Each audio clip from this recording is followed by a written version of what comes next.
Kabupaten Lebong secara historis memiliki sejarah peradaban yang panjang. Catatan sejarah tersebut merupakan saksi bahwa Kabupaten Lebong memiliki nilai sejarah yang tinggi sepanjang masa. Dan sudah seharusnya lah dilestarikan agar generasi berikutnya dapat mengetahui perjalanan panjang tentang asal-usul suku Rejang. Suku Rejang merupakan komunitas asli masyarakat di Kabupaten Lebong yang memiliki tata cara dan adat istiadat yang unik, masih kental dan dipegang teguh hingga sekarang. Bismillahirrahmanirrahim. Assalamualaikum warahmatullahi wabarakatuh. Waalaikumsalam warahmatullahi wabarakatuh. Pertama-tama marobaite bersama-sama memanjatkan puji serta syukur kepada Allah Subhanahu wa taala. Naipe walaupun keadaan wilayah rintik-rintik kita basiat nilainya keselamatan dan kesehatan, sehingga itu dapat berkumpul nok yo dalam keadaan sehat walafiat dalam rangka acara uang apa nok tanggal buat juga lawyok. Baiklah, nak kesempatan yang baiknya aku membaca tertib acara tu wilayah. Acara yo pembukaan.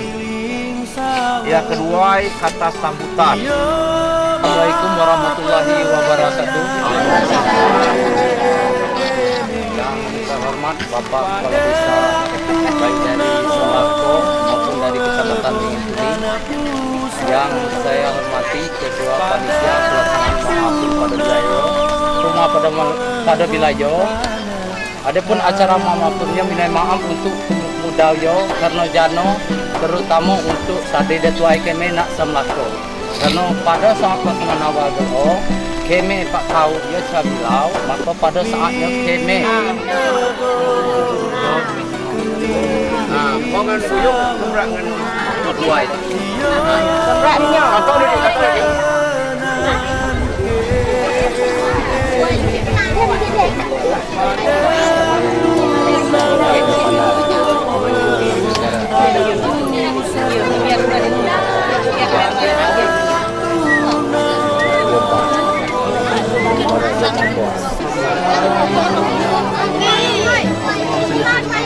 Kenduri Apem merupakan salah satu ritual adat suku Rejang Kabupaten Lebong yang terdapat di Desa Bungin, Kecamatan Bingin Kuning yang terletak sekitar 1,5 km dari pusat kota Muara Aman. Desa ini merupakan salah satu asal-usul marga suku Delapan yang dipimpin oleh Ajai Bagelan Mato. Pada masa kepemimpinan Ajai, datang ke Renas Kelawi 4 orang biku atau biksu. Masyarakat Rejang menyebutnya bikau. Dari beberapa pendapat menyatakan bahwa para bikau ini berasal dari kerajaan Majapahit yang merupakan utusan dari golongan Padri Buddha untuk mengembangkan pengaruh kebesaran kerajaan Majapahit dengan cara yang lebih arif serta mementingkan kepedulian sosial dan menjunjung tinggi nilai-nilai luhur Buddha lokal.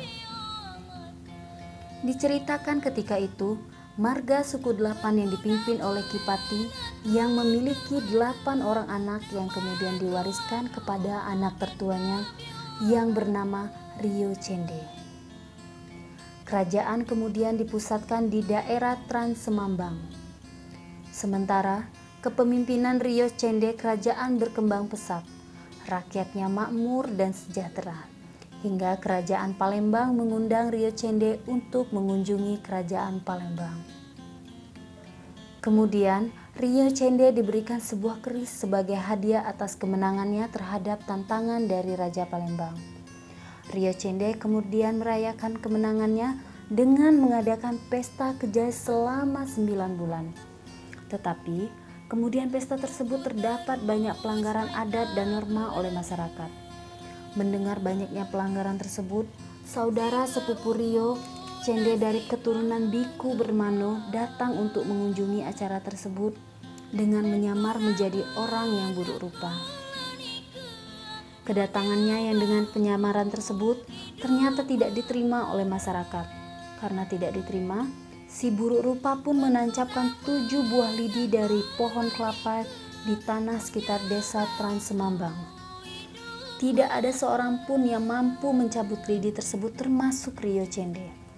Namun ketika si buruk rupa mencabut setiap lidi, muncullah mata air yang membesar menyebabkan bencana banjir dan menenggelamkan seluruh desa, seluruh masyarakat beserta harta kekayaannya.